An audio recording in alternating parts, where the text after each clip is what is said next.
Привет! Это краткий обзор событий у врат бессмертного поместья Адского Мороза. Могущественные культиваторы стекаются к скрытой сокровищнице, чтобы сломать монополию Северного Ледникового дворца.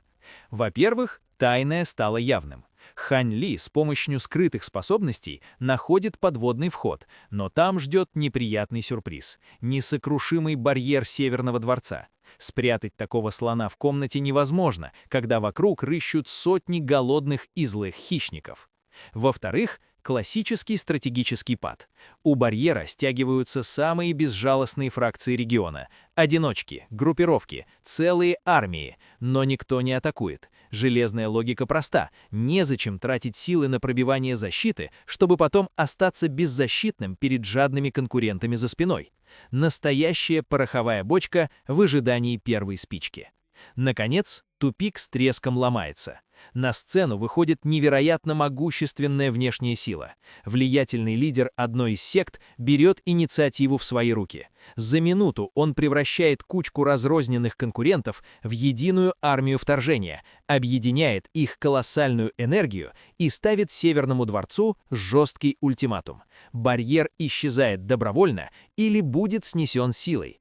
Маски сорваны. Ультиматум выдвинут. Битва за древние сокровища абсолютно неизбежна. А теперь слушаем дальше.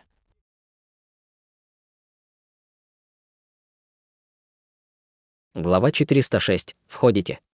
Товарищи даосы, похоже, Северный Ледниковый дворец бессмертных полон решимости бороться с нами до самого конца, так что нам больше нет смысла сдерживаться.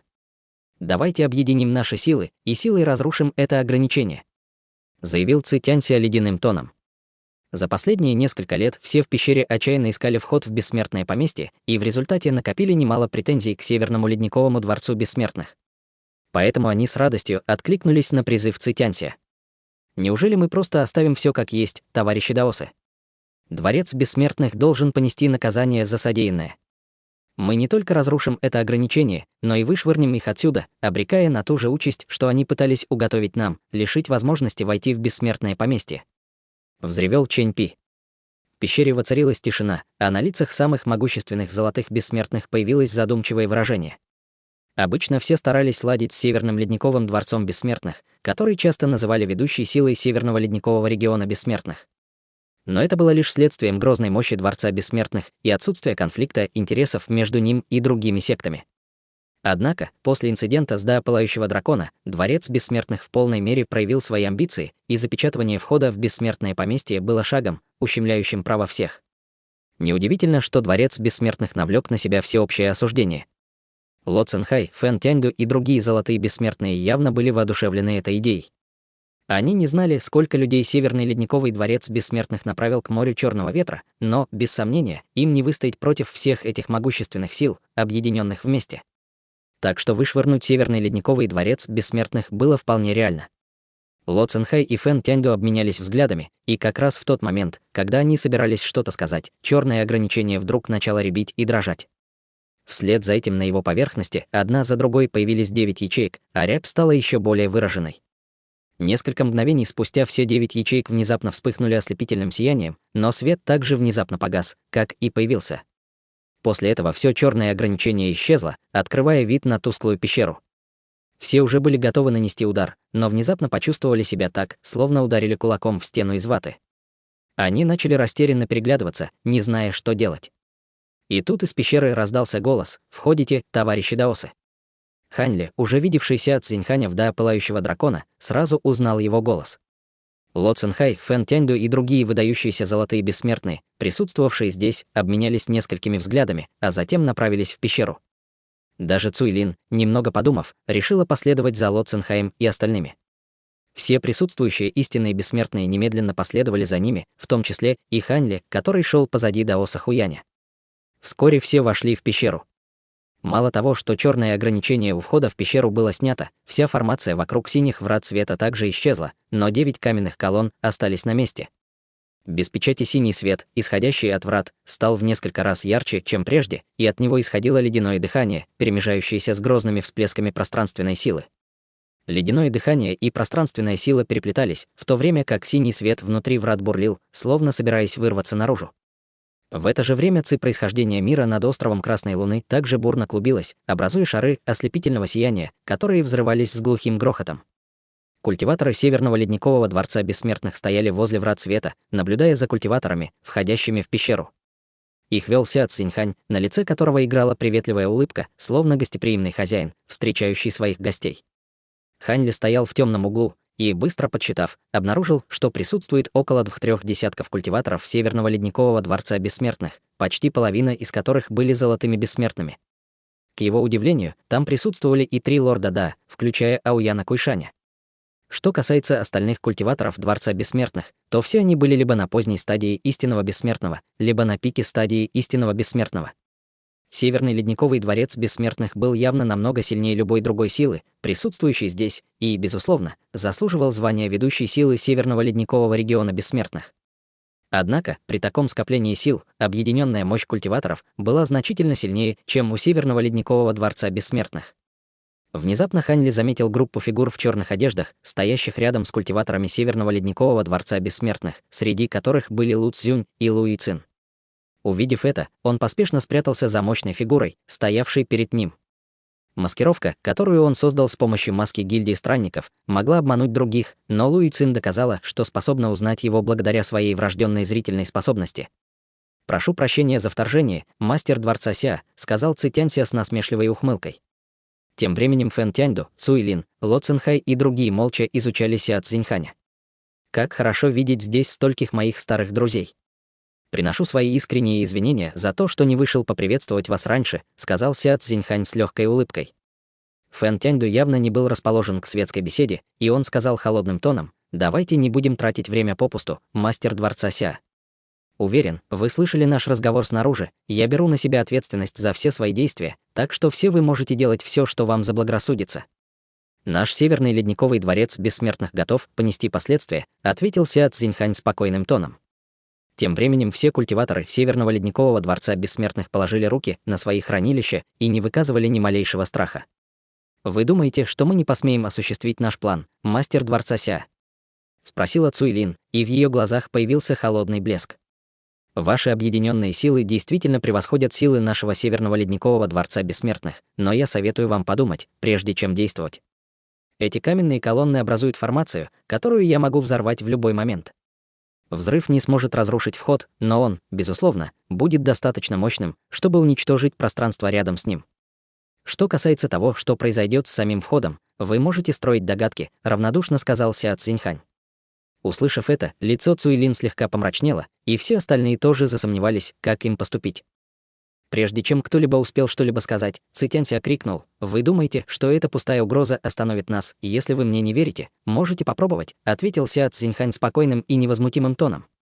Тем временем Фэн Тяньду и другие общались между собой с помощью голосовой передачи. «Товарищ Даос Фэн, вы один из лучших мастеров формации нашего Северного Ледникового региона Бессмертных. Можете ли вы сказать, действительно ли эти каменные колонны способны на то, о чем он говорит?» — спросил Ло Цинхай. «Даже я не узнаю все руны на этих колоннах, но мой опыт подсказывает мне, что это действительно чрезвычайно грозная формация, и если ее взорвать, последствия будут катастрофическими», — ответил Фэн Тяньду. «Какой же хитрый этот Сяо Цзиньхань. Неужели мы просто так отпустим его?» — недовольно спросил Ци Тянься. «Чтобы разрушить это ограничение, потребуется очень много времени, и если начнется битва, мы определенно не сможем помешать ему взорвать эти каменные колонны. Наша главная задача — попасть в бессмертное поместье, так что, похоже, у нас нет выбора, кроме как выбрать более мирный подход. Посмотрим, что он скажет первым», — сказал Фэн Тяньду. Ло Цинхай, Ци Тянься, Цуй Лин и другие помолчали, а затем кивнули в знак согласия. «В этот раз ты одержал верх, мастер Дворца Ся. Мы согласимся на мирное решение», — сказал Фэн Тянься. Никто из других золотых бессмертных ничего не сказал, но было ясно, что Фэн Тяньду имел право говорить от их имени. Цуй Лин направилась в сторону, и все истинные бессмертные, собравшиеся в том направлении, поспешно расступились, чтобы дать ей пройти. Остальные силы были возмущены, но, видя, что Дворец Небесного Потока и секта Падающей Зари уже отказались от преследования этого дела, они, естественно, не были настолько глупы, чтобы противостоять Северному Ледниковому Дворцу Бессмертных в одиночку. Даже Чэнь Пи и группа существ Темного Юга к этому моменту замолчали. Во взгляде Ся Цзиньханя мелькнул едва заметный проблеск облегчения, и он сказал с легкой улыбкой: «Бессмертное поместье Адского Мороза огромно и наполнено бесчисленными сокровищами. Несмотря на то, что оно появлялось много раз в прошлом, сокровища в нем не иссякают. Мы все пришли сюда ради бессмертного поместья, так зачем нарушать мир бессмысленным конфликтом? Вы находитесь здесь дольше всех нас. Когда, по-вашему, бессмертное поместье спустится, мастер дворца Ся?» — спросил Фэн Тяньду. «Оно определенно спустится через 2 дня, самое большее». «Однако, что такое?» — спросил Фэн Тяньду. «Чтобы успокоить всех, я уже снял ограничения у входа в пещеру, но лучше всего оставить вход в бессмертное поместье частично запечатанным. В противном случае мы столкнемся с серьезной проблемой, если грозная ледяная ци вырвется наружу», — ответил Ся Цзиньхань. Как только его голос стих, синий свет внутри врат внезапно начал бурлить и грохотать, после чего изнутри вырвалась толстая колонна синего света, устремившись прямо в небеса. Температура воздуха во всей пещере мгновенно резко упала, и весь участок быстро покрылся слоем синих ледяных кристаллов.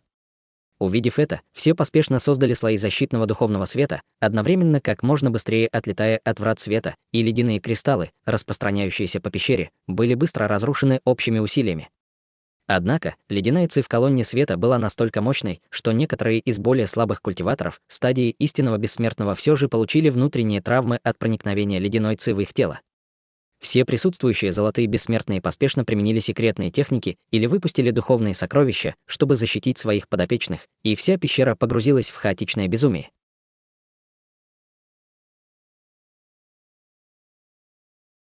Глава 407. Просьба. Колонна синего света продолжала извергаться наружу около 20 секунд, прежде чем медленно угасла, и только тогда возмущение врат света стихло. Похоже, вход действительно нужно частично запечатать. Я думаю, что каждой из присутствующих сил следует выдвинуть представителя, и они должны объединить свои силы, чтобы запечатать вход. Так все будут уверены, что не будет никакой нечестной игры, предложил Фэн Тяньду. Согласен, немедленно поддержал его Ло Цинхай. Никто больше не возражал против этого предложения, и каждая из фракций выдвинула представителя Золотого Бессмертного, за исключением Цуйлин, которая была сама по себе. Фракция Ханьли выдвинула Сю Янцзы, и в общей сложности 6 Золотых Бессмертных окружили синие врата света, распевая заклинания и паря в воздухе. Из их тел вырвался свет разных цветов, который переплелся, образуя радужную клетку света, охватившую синие врата. Свет на поверхности врат мгновенно начал беспорядочно дрожать, выпуская ударные волны, невидимые невооруженным глазом, во всех направлениях. Клетка света еще не успела полностью сформироваться, как начала сильно дрожать перед лицом ударных волн, словно могла разрушиться в любой момент. Однако, в конечном итоге она стабилизировалась, поскольку все ускорили чтение заклинаний, но всплеск остаточных ударных волн все же смог просочиться наружу, распространившись во всех направлениях. Более слабые истинные бессмертные в пещере не смогли устоять перед этими ударными волнами и были отброшены к стене пещеры, прежде чем окончательно удержались на ногах. В результате, первоначально упорядоченное построение культиваторов в пещере пришло в некоторое замешательство. Ханьли был способен выдержать ударные волны, но чтобы слиться с толпой и не привлекать к себе внимания, он также сделал вид, что споткнулся и отступил к стене пещеры. Оттуда он наблюдал за 6 золотыми бессмертными вокруг врат света, и ему в голову пришла внезапная мысль. Согласно словам Даоса Хуяня, всего существовало 8 живописных картин Адского Мороза, но здесь присутствовало только 7 сил, так что, может быть, одной не хватало. Все присутствующие золотые бессмертные были хитрыми старыми лисами, прожившими бесчисленное количество лет, так что они не могли не заметить этого. Следовательно, они, должно быть, просто воздержались от упоминания об этом по какой-то причине. Пока Ханьли был погружен в размышления, рядом с ним раздался знакомый голос. Брат Лю. Ханьли тут же вырвался из своих раздумий и обернулся, обнаружив неподалеку от себя Луи Цин, которая украдкой поглядывала на него с легкой улыбкой в глазах. Похоже, после того, как упорядоченное построение культиваторов было нарушено всплеском ударных волн, Луи Цин воспользовалась возможностью, чтобы пробраться к нему. На лице Ханьли появилось выражение смирения, и он вздохнул, передавая голос: «Я должен был знать, что не смогу спрятаться от тебя. Я не ожидала увидеть тебя здесь, брат Лю. Ты тоже интересуешься бессмертным поместьем Адского Мороза?» — спросила Луи Цин. Конечно, учитывая обилие ценных сокровищ в бессмертном поместье Адского Мороза. Однако, сейчас мы принадлежим к разным фракциям. Похоже, остров Черного Ветра в настоящее время является дочерней силой Северного Ледникового Дворца Бессмертных, так что тебе, конечно, не подобает приближаться ко мне таким образом, ответил Ханьли. Все в порядке, брат Лю. Нас привели сюда только для того, чтобы мы не разглашали местоположение входа в бессмертное поместье. Теперь, когда информация уже просочилась, наше присутствие здесь совершенно излишне.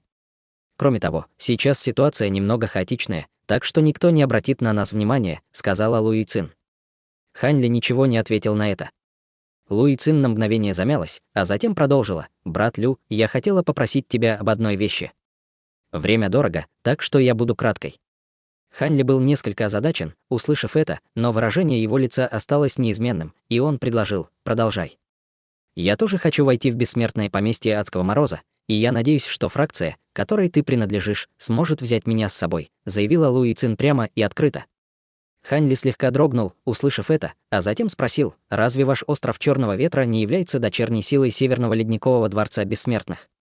Почему бы тебе не попросить их взять тебя с собой? Разве ты не знаешь, что каждая живописная картина Адского Мороза может предоставить доступ в бессмертное поместье только 12 людям? При таком ограниченном количестве мест Северный Ледниковый Дворец Бессмертных ни за что не согласится взять меня с собой», сказала Луи Цин немного самоуничижительным тоном. «Я действительно не знал об этом», — ответил Хань Ли.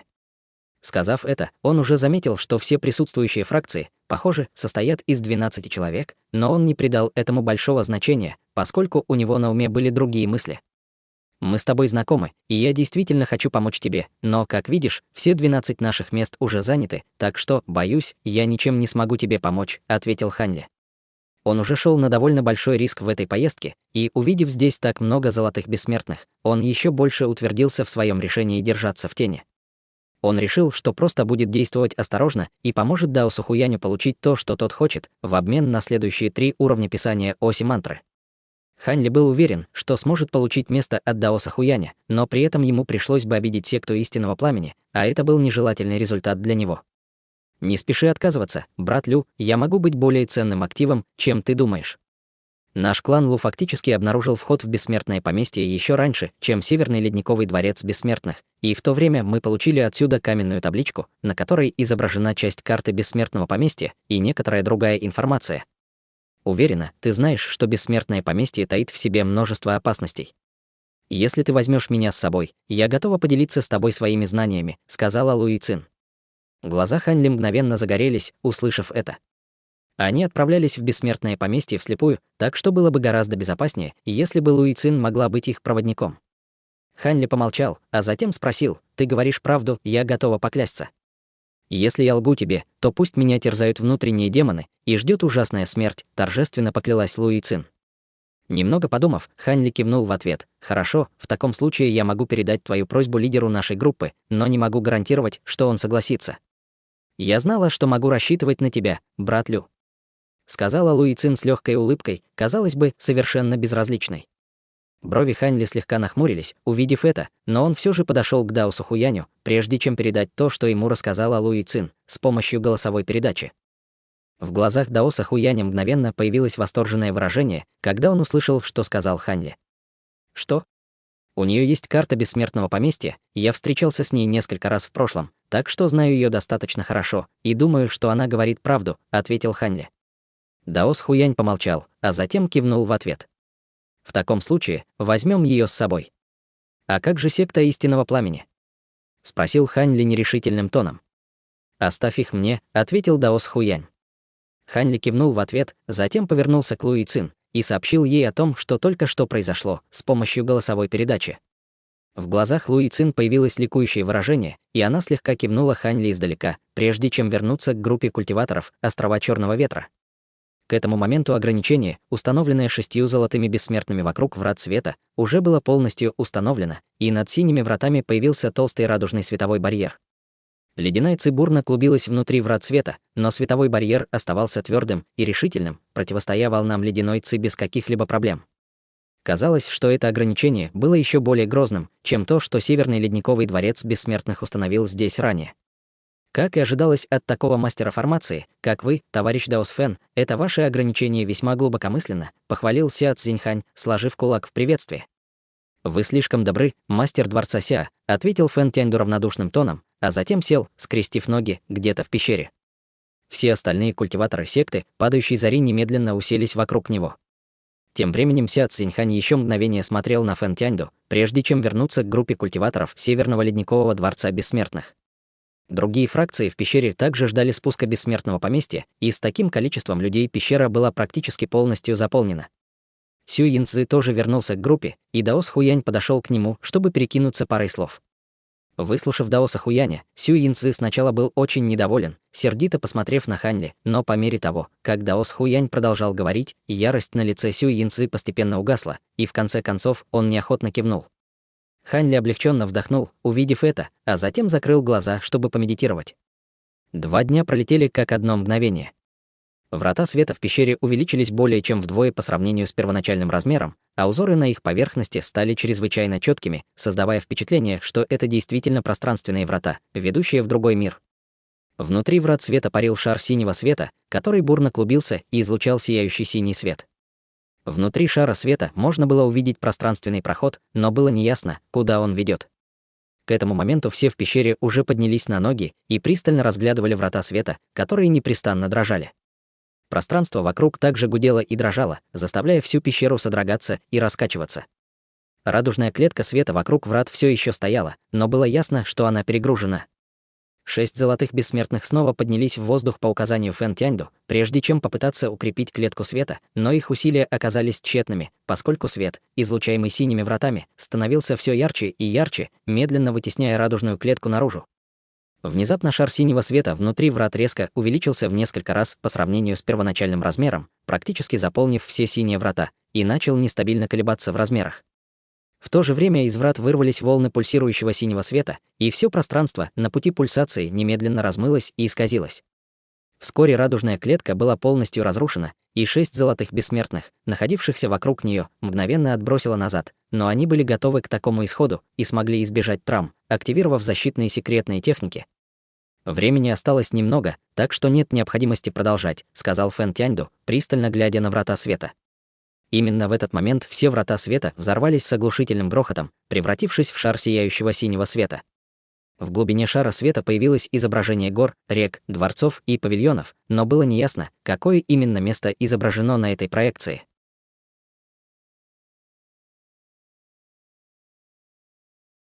Глава 408. Вход в бессмертное поместье. Шар синего света медленно вращался, паря в воздухе, и изнутри исходили лучи полупрозрачного синего света вместе с облаком слабого белого тумана. Сцена внутри шара света и без того была довольно расплывчатой, а слой слабого тумана делал ее еще более неясной. После недолгого молчания кто-то взволнованно воскликнул: вот оно, его волнение было заразительным, и глаза всех остальных мгновенно загорелись. Хань Ли направил свое духовное чувство к шару синего света, и его душа тут же сильно содрогнулась. Будто рядом с его ушами раздался громовой раскат, и, сохраняя невозмутимое выражение лица, он поспешно отвел свое духовное чувство в тревоге. В то же время он заметил, что лица многих присутствующих также слегка побледнели, что явно указывало на то, что они также пострадали от обратной реакции после того, как направили свое духовное чувство к шару синего света.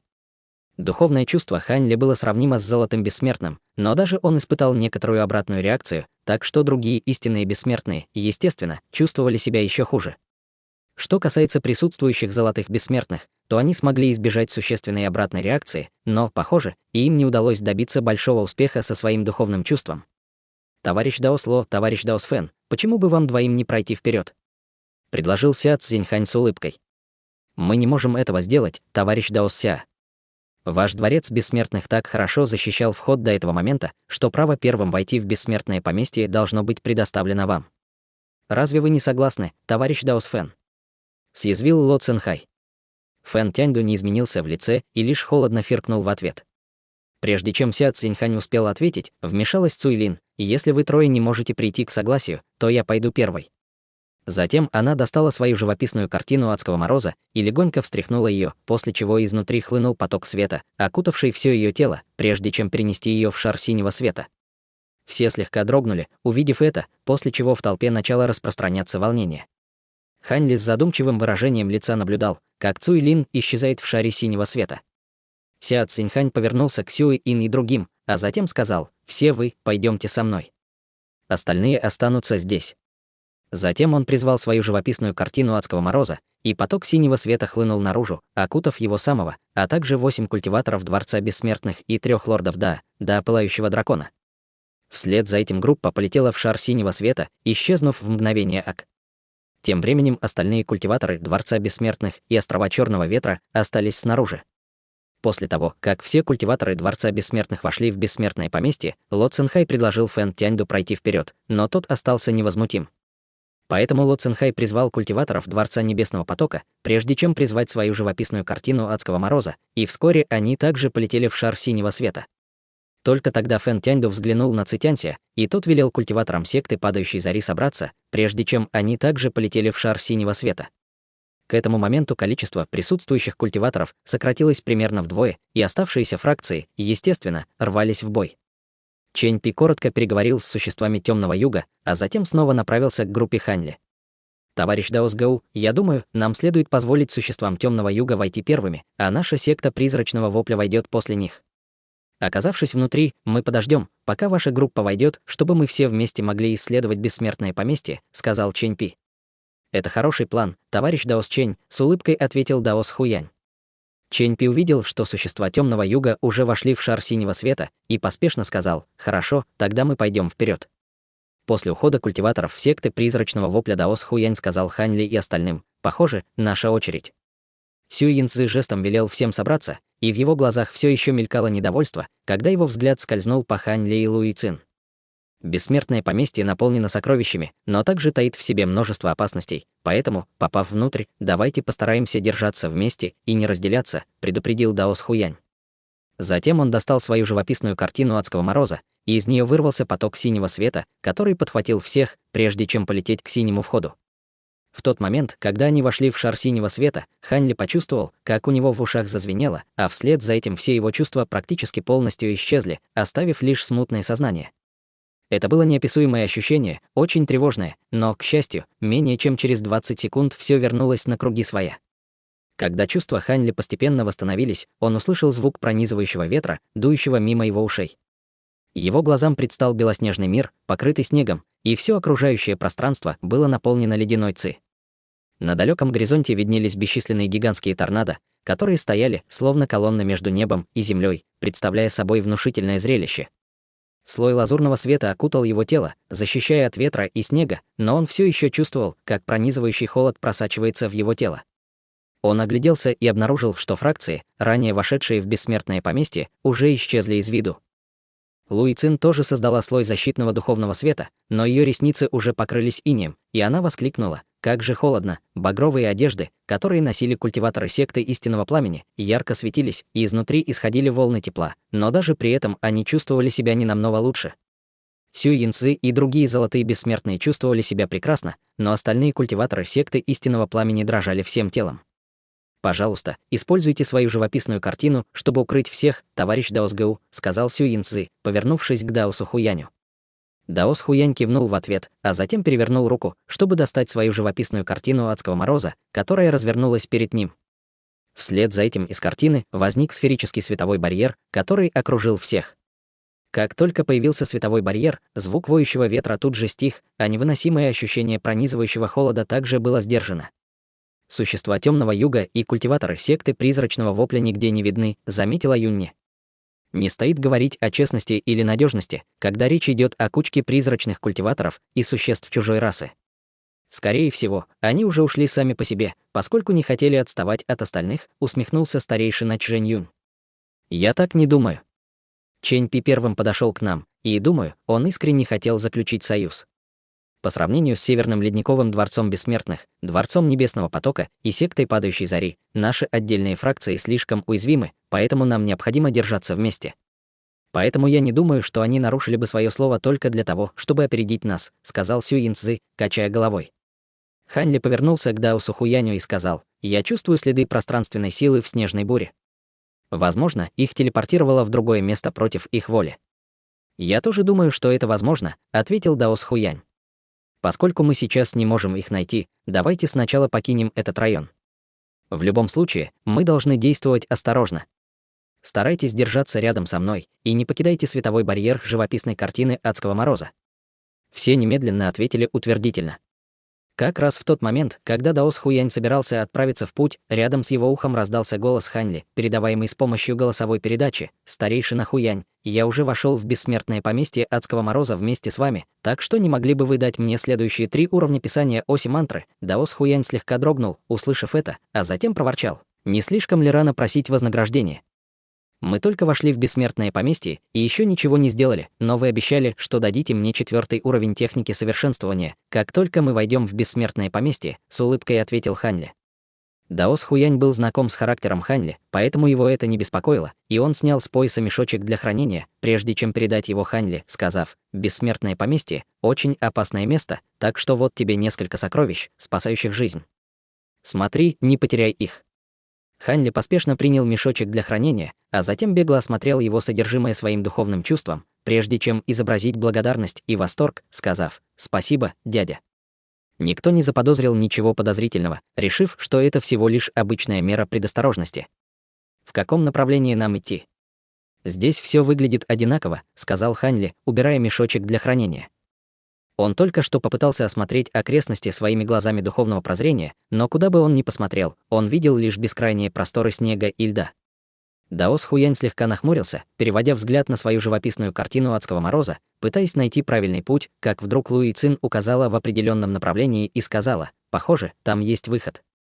Все обернулись в том направлении, куда она указывала, и действительно, в очень далеком месте виднелся нечеткий шар синего света, который невозможно было заметить, если не присматриваться очень внимательно. Ханьли знал, что Луи Цин обладает особой зрительной способностью, поэтому он не был особенно удивлен.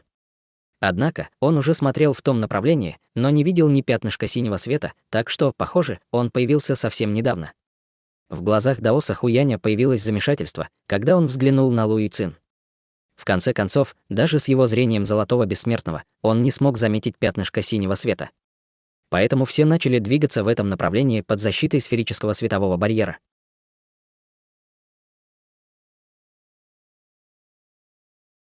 Глава 409. Разделенные. По мере приближения пятнышко синего света становилось все больше, и Ханьли с остальными постепенно смогли разглядеть его целиком. Это действительно был синий пространственный вихрь, и он испускал очень похожие энергетические колебания, как и тот вихрь, через который они только что вошли. Внезапно пространство над ними содрогнулось, после чего все снежинки в небе замерли. Вслед за этим снежинки слились, образовав гигантского снежного дракона толщиной более 300 метров, который с грозной силой обрушился на всех. Раздался оглушительный грохот, когда синий световой барьер, окружавший всех, был поражен снежным драконом и с треском разрушился. Ветер и снег, хлынувшие в разрушенный световой барьер, стали невероятно сильными, и они разделили всех в разные стороны, прежде чем подбросить высоко в небо. Сила, выпущенная взрывающимся снежным драконом, была настолько яростной, что поднялся сильнейший шторм, и все отчаянно пытались удержаться в воздухе, но им это не удавалось, и порывы свирепого ветра разбросали их в разные стороны. Над телом Ханьли появился яркий лазурный свет, когда на его спине возникли грозовые крылья, и он изо всех сил махал ими, делая все возможное, чтобы стабилизировать свое положение. Он как раз собирался поискать Даоса Хуяня, когда заметил черную тень, стремительно несущуюся к нему, после чего почувствовал, как мягкое тело обхватило его. Ханьли только-только удалось удержаться на ногах, но удар от того, что кто-то врезался в него, снова вывел его из равновесия, и он непроизвольно попал в порыв свирепого ветра. Мир бешено закружился вокруг него, и он не успел увидеть, кто цеплялся за него, прежде чем потерял сознание. На бескрайней и ветреной снежной равнине. Пространство в этом районе было гораздо более стабильным, чем в предыдущем, а ландшафт был усеян массивными кедрами, покрытыми снегом. Перед группой кедров стояло около дюжины фигур, во главе которых была никто иная, как заместитель дворцового мастера Сюй Ин из Северного ледникового дворца бессмертных. Несмотря на то, что они стояли вместе, было очевидно, что между ними есть некий раскол. Культиваторы Северного ледникового дворца бессмертных были собраны вместе, а 3 лорда до пылающего дракона, стояли немного поодаль. Бессмертное поместье будет открыто только год. Почему мастер дворца Ся до сих пор не встретился с нами? Спросил Аоян Куйшань, окинув взглядом снежную равнину вокруг себя. Нам не пришлось бы действовать так срочно, если бы местоположение входа в бессмертное поместье Адского Мороза не было раскрыто, холодно сказала Сюэин. Было ясно, что она подозревает 3 лордов в утечке информации о местоположении входа. Услышав это, лицо Аояна Куйшаня слегка помрачнело, и он холодно фыркнул, прежде чем замолчать. Мастер дворца заботится о людях, входящих в бессмертное поместье после нас. Он собирается отправить их в пространственный шторм, чтобы разделить, и тогда с ними будет гораздо легче справиться. Даже если кто-то из них осмелится противостоять нам, мы сможем разделить и победить их, вместо того, чтобы сталкиваться со всеми сразу, пояснила Сюэин. Три лорда Да обменялись взглядами, в их глазах читалось сложное выражение. На безымянной серой пустыне, покрытой серыми камнями разного размера. Пустыня была совершенно лишена растительности, и по всему ландшафту были разбросаны пятна снега. В центре пустыни находился извилистый канал, который, казалось, был проложен в земле со временем потоками талой воды, и внутри него были пруды разного размера, поверхность которых была покрыта льдом. Рядом с каналом, на стволе упавшего кедра, лежали две фигуры без сознания, мужчина и женщина. Мужчина лежал лицом вниз, так что невозможно было разглядеть его внешность, а вот женщина была необычайно красива. В этот момент руки женщины крепко обвивали талию мужчины, а ее лицо было плотно прижато к его боку, представляя собой довольно интимное зрелище. Именно в этот момент мужчина вдруг вздрогнул и пришел в себя. Он перевернулся, прежде чем сесть, и начал осматривать окрестности с немного дезориентированным выражением лица. Этим мужчиной был никто иной, как замаскированный Ханли, и в этот момент рядом с ним никого не было, кроме молодой женщины, которая цеплялась за него. Даос Хуянь, Юнь и остальные исчезли. Товарищ Даос Лу окликнул Ханли, похлопав женщину по плечу ладонью, покрытой слоем лазурного света. Женщиной была никто иная, как Лу Юйцин, и она издала приглушенный стон, прежде чем тоже пришла в себя. Взглянув на Ханли, она осмотрела окрестности с ошеломленным выражением лица, массируя виски, и спросила: «Где мы, брат Лю?» Ханли не сразу ответил. Вместо этого он начал осматривать окрестности своим духовным чувством и глазами духовного прозрения. Спустя некоторое время он отвел взгляд и сказал: «Мы определенно все еще находимся в бессмертном поместье Адского Мороза, но я не знаю точно, где именно». «А где все остальные? Почему мы здесь одни?» — спросила Лу Юйцин с озадаченным выражением лица. «Похоже, нас атаковали и затянули в пространственный шторм, который разделил всех». «Видимо, мы единственные, кто оказался здесь», — ответил Ханли с кривой улыбкой. Только услышав это, Лу Юйцин вспомнила, как во время шторма она в слепой панике отчаянно цеплялась за Ханли, и на ее лице тут же появился легкий румянец. «Что же нам теперь делать?» — поспешно спросила она, чтобы скрыть свое смущение. Ханли задумался, услышав это. Первоначальный план заключался в том, чтобы все путешествовали вместе, поэтому у него еще не было возможности расспросить Даоса Хуяня о внутреннем устройстве бессмертного поместья. «Я только что осмотрел окрестности своим духовным чувством, и поблизости нет никаких четких колебаний духовной силы. Однако, чем дальше мы пройдем в том направлении, тем ниже становится температура воздуха», — сказал Ханли, указав в определенном направлении. «В таком случае нам нужно идти туда. Это должно быть первая область бессмертного поместья Адского Мороза, область Легкого Мороза», — сказала Лу Юйцин. «Откуда ты знаешь об этом, товарищ Даос Лу?» — спросил Ханли, повернувшись к ней с озадаченным выражением лица. «Как я уже говорила, наш остров Черного Ветра обнаружил вход в бессмертное поместье Адского Мороза еще раньше, чем Северный Ледниковый дворец бессмертных, и хотя нам было приказано держать все, что касается бессмертного поместья, в секрете, мой отец все же заранее провел множество исследований бессмертного поместья», — пояснила Лу Юйцин. На лице Ханли появилось странное выражение, и он спросил: «В таком случае, это твой отец тайно разгласил местоположение входа в бессмертное поместье?» Это была не просто беспочвенная теория Ханли.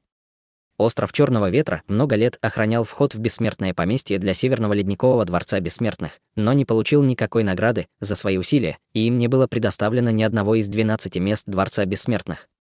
В результате Лу Юйцин не оставалось ничего другого, как умолять Ханли попросить для нее место у Даоса Хуяня, и только тогда она смогла войти в бессмертное поместье Адского Мороза. Лу Юйцин испугалась, услышав это, и поспешно замахала руками, отрицая: «Пожалуйста, не выдвигай таких обвинений, брат Лю. Мы бы не посмели сделать ничего подобного. Если дворец бессмертных обвинит нас в этом, то весь наш остров рискует быть уничтоженным». Ханли не собирался развивать эту тему, и он улыбнулся, успокаивая ее: «Не волнуйся, мне просто было любопытно. Я не хотел тебя пугать». Утечка информации о местоположении входа в бессмертное поместье была для Ханли положительным событием, и ему было все равно, кто именно ее допустил. Несмотря на то, что он объединил усилия с Даосом Хуянем и сектой Истинного Пламени, они все равно не могли сравниться с Северным Ледниковым дворцом бессмертных и сектой Падающей Зари. После того, как информация о местоположении входа была раскрыта, многие силы смогли принять участие в этом деле, что полностью запутало ситуацию, и это могло быть только на руку таким людям, как Ханли. Немного подумав, Ханли взглянул вдаль, а затем взмахнул рукой в воздухе, призывая лазурный летающий корабль с 4 лазурными крыльями с каждой стороны. «Пойдем». «Нет смысла оставаться здесь», — сказал он Луи Цин, а затем поднялся на борт духовного корабля. Луи Цин кивнула в ответ, а затем тоже взмыла в воздух и приземлилась на летающий корабль позади Ханли. Затем летающий корабль умчался, превратившись в полосу лазурного света по приказу Ханли. На небе на небольшой высоте висел покров темных туч, придавая всему пространству довольно гнетущую атмосферу. Это было очень мрачное и пустынное место, где не было видно ни одного живого существа, и не было слышно ни звука, кроме шума проходящего ветра. Пролетев несколько минут, они вдруг заметили снежинки, кружащиеся в воздухе. Сначала снега было довольно мало, но по мере продвижения вперед снегопад становился все сильнее. В то же время окружающая среда под ними постепенно начала меняться. Оставив позади серую пустыню, они прибыли на бескрайнее ледяное поле. Тучи на небе значительно потемнели, а снежинки, кружащиеся в воздухе, стали заметно тяжелее, падая с неба густым и быстрым потоком. К счастью, этот район не был заполнен тем же сильным холодом, что и первый район, куда они попали, войдя в бессмертное поместье, и слоев защитного духовного света над их телами было достаточно, чтобы согреться.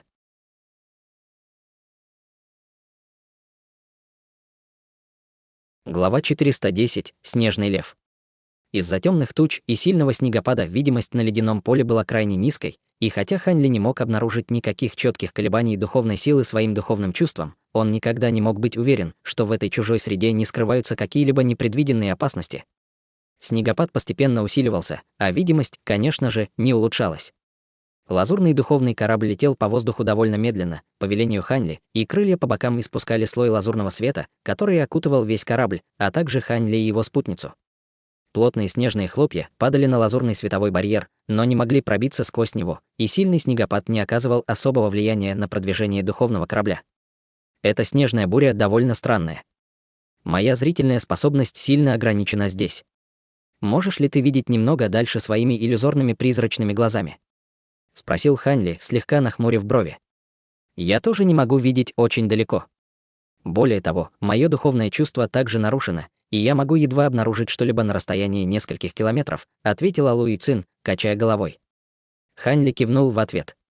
По мере того, как снегопад усиливался, он также обнаружил, что его духовное чувство сильно ограничено, а дальность его восприятия немного колеблется. Пролетев еще несколько десятков километров, Ханли вдруг указал в определенном направлении внизу и сказал: «Похоже, там что-то есть». «Видимо, это какой-то дворец», задумчиво произнесла Луи Цин, повернувшись в том направлении. В глубине снега едва можно было разглядеть крыши павильонов и высоких пагод. «Давайте спустимся и посмотрим», — сказал Ханли, и духовный корабль по его велению стремительно понесся вниз, оказавшись перед группой зданий.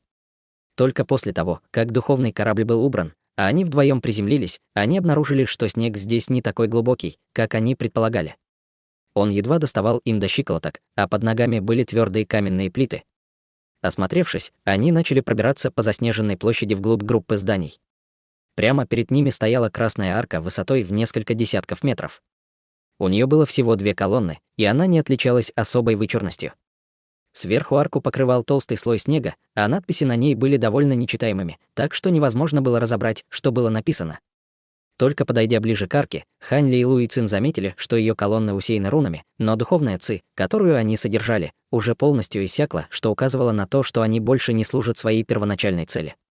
Они не стали задерживаться здесь надолго, прошли через арку и оказались перед большим дворцом с покатой крышей. Снаружи дворец выглядел практически нетронутым, не хватало только одной створки ворот. Каменная лестница перед входом находилась под карнизом, поэтому на нее не упал снег. Однако на ее поверхности был глубокий черный след, будто бы кто-то разрубил ее пополам каким-то оружием. «Я понимаю наличие рун на колоннах арки, но зачем они на каменных ступенях?» — спросила Луи Цин с озадаченным выражением лица. Если я не ошибаюсь, этот участок был большей частью охвачен маскировочной формацией, а арка, эти каменные ступени и некоторые кирпичи на площади вместе служили ядром формации, но они явно были кем-то разрушены, задумчиво произнес Ханли. «Ты хочешь сказать, что кто-то был здесь до нас?» Тихо спросила Луи Цин, с беспокойством оглядываясь по сторонам. Духовная циф-формация здесь уже полностью угасла, так что формация должна была быть разрушена очень давно. Я предполагаю, что кто-то побывал здесь во время предыдущего появления бессмертного поместья, прежде чем разрушить формацию и забрать все сокровища, которые здесь находились, ответил Ханли. Луи Цин успокоилась, услышав это, но также немного расстроилась, что сокровища здесь уже исчезли, и сказала: «В таком случае, пойдем дальше, и не будем больше тратить здесь время». «Не торопись. В бессмертном поместье должно быть много подобных мест, и мы можем столкнуться с таким же типом формации в дальнейшем. Если мы изучим, как была устроена формация здесь, то сможем сэкономить много времени, обходя другие формации подобного типа, и если встретим их», — сказал Ханли. «Ты прав. Почему я не подумала об этом? Ты гораздо опытнее и предусмотрительнее меня, брат Лю», — сказала Луи Цин с восхищением в глазах. Ханли лишь улыбнулся, поднимаясь по каменным ступеням, а затем шагнул во дворец через полуразрушенные ворота. Тем временем Луи Цин осторожно последовала за ним. Дворец был совершенно пуст, а в крыше было несколько дыр, сквозь которые падал снег, но он рассеивался сам собой, не успевая коснуться пола. Выйдя из задней двери дворца, Ханли и Луи Цин увидели еще несколько дворцов и трехэтажный павильон. Как и предыдущий дворец, они не были повреждены, и все внутри уже было разграблено. «Пойдем». Стоя у подножия павильона, Ханли снова призвал лазурный духовный корабль, а затем окликнул Луи Цин, и они вдвоем продолжили свой путь. Впереди снегопад был все еще довольно густым и сильным, и чем дальше они продвигались по ледяному полю, тем больше групп зданий им встречалось. Самая большая из них была более чем в 10 раз больше той, с которой они столкнулись в самом начале, а самые маленькие представляли собой отдельные павильоны и пагоды, и, похоже, там жили слуги. Однако, все они уже были разграблены, а ограничения вокруг них разрушены. Ханли ничуть не удивился этому, а вот Луи Цин надула губы от разочарования, казавшись весьма расстроенной. К счастью, их путешествие до сих пор было довольно мирным, и они не встретили ни других людей, ни демонических зверей. Они все дальше и дальше углублялись в ледяное поле, снежная буря постепенно становилась все более свирепой, а их духовное чувство все сильнее ограничивалось, до такой степени, что даже дальность духовного восприятия Ханли сократилась до нескольких десятков километров. Перелетев через невысокий заснеженный горный хребет, Ханли заметил еще одну группу зданий, расположенную в долине впереди. Он сообщил об этом Луи Цин, а затем направил духовный корабль в долину. Приблизившись к долине, они увидели покрытого снегом каменного льва высотой в несколько десятков метров, стоящего слева от входа в долину. Справа был еще один каменный лев, тоже покрытый снегом, но этот лежал на боку. Спустившись перед долиной, Ханли подошел к каменному льву слева, прежде чем смахнуть с него снег, открыв ряд сложных рун, которые немного отличались от тех, что он видел раньше, но он мог сказать, что это примерно тот же тип ограничения. «Ограничения здесь уже разрушены, так что, похоже, нам не придется входить в долину», задумчиво произнесла Луи Цин с разочарованным выражением лица. Ханли как раз собирался ответить, как вдруг его брови слегка нахмурились, и он схватил Луи Цин за плечо, прежде чем отступить назад, пока его спина не коснулась каменной стены позади него. Внезапно каменный лев, лежавший справа от входа в долину, ожил, вскочив с земли, прежде чем с грозной силой обрушить массивную лапу на Ханли и Луи Цин. С тела каменного льва упал толстый слой снега, но под ним не было ничего, кроме еще большего количества снега, и он был похож на снежного зверя, тело которого состояло из льда и снега. Только в тот момент, когда он поднялся с земли, Ханли смог определить, что это не просто безжизненный каменный лев, как казалось. Ханли сжал кулак, и его покрыл слой лазурного света, после чего он нанес удар прямо вверх. Лазурная проекция кулака пронзила ветер и снег, прежде чем столкнуться с лапой снежного льва, и раздался оглушительный грохот, когда лапа взорвалась облаком снежного тумана при контакте с проекцией кулака. Прежде чем Ханли успел отдернуть кулак, его брови слегка нахмурились, и он почувствовал, как в его кулак проникает пронизывающий холод, после чего костяшки пальцев мгновенно покрылись слоем белого инея. Он поспешно отдернул кулак в тревоге, и в то же время на поднятой передней лапы снежного льва начал формироваться синий вихрь. Из синего вихря исходили порывы мощной силы всасывания, втягивая весь окружающий снег. По мере того, как все больше снега устремлялось в вихрь, разрушенная передняя лапа снежного льва в мгновение практически зажила. Это не марионетка или что-то в этом роде, брат Лю, это морозный зверь, который встречается только в этом бессмертном поместье. И если не разрушить ядро мороза в его теле, он сможет бесконечно черпать снег в этом районе, чтобы исцелить свои раны, что делает его практически неуязвимым. Поспешно сказала Луи Цин. «Ядро мороза. Что это такое?» Спросил Ханли, пристально глядя на восстанавливающегося морозного зверя. Это кристалл крайнего мороза, который взращивается в теле зверя. Он немного похож на ядро демонического зверя и обычно находится прямо за глазами снежного зверя, поспешно ответила Луи Цин. Услышав это, Хань Ли тут же сосредоточил свой взгляд на синих глазах снежного льва, после чего из его рукава вылетел лазурный летающий меч, который в мгновение ока достиг левого глаза снежного льва. Морозный зверь, похоже, не обладал особым интеллектом, и перед лицом приближающегося летающего меча он ударил по нему передней лапой, той самой, которая еще не успела полностью восстановиться. Летающий меч был очень быстрым, но не был наделен большой силой.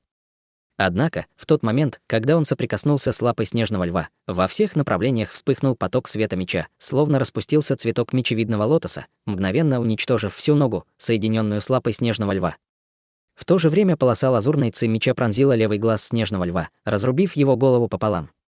Раздался резкий лязг, когда кончик летающего меча вонзился в синий кристалл размером с человеческую голову, но смог проникнуть в него лишь на пару сантиметров. По кристаллу струился белый свет, и к голове снежного льва мгновенно устремился поток снега.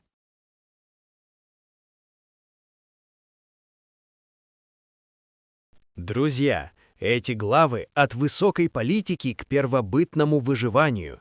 Сяо Цзиньхань открывает врата, угрожая взорвать колонны. Все фракции скрипят зубами и объединяют силы, чтобы сдержать ледяную ци. Шаг внутрь, и пространственный шторм вскрывает барьеры, как консервные банки. Хань Ли приходит в себя в серой пустоши рядом с Луи Цин, чей клан изучал именно эту область. Слишком удобно? Возможно, но выживает подготовленный, а не везучий. Вместе изучают разрушенные дворцы, готовятся к ловушкам. Первый босс — снежный лев-статуя, регенерирующий лапы из снега. Меч Хань Ли застревает в ядре мороза. Зверь соткан из ци поместья. Среда сопротивляется на молекулярном уровне. Один шанс — пробить кристалл до полного восстановления. Права на ошибку нет.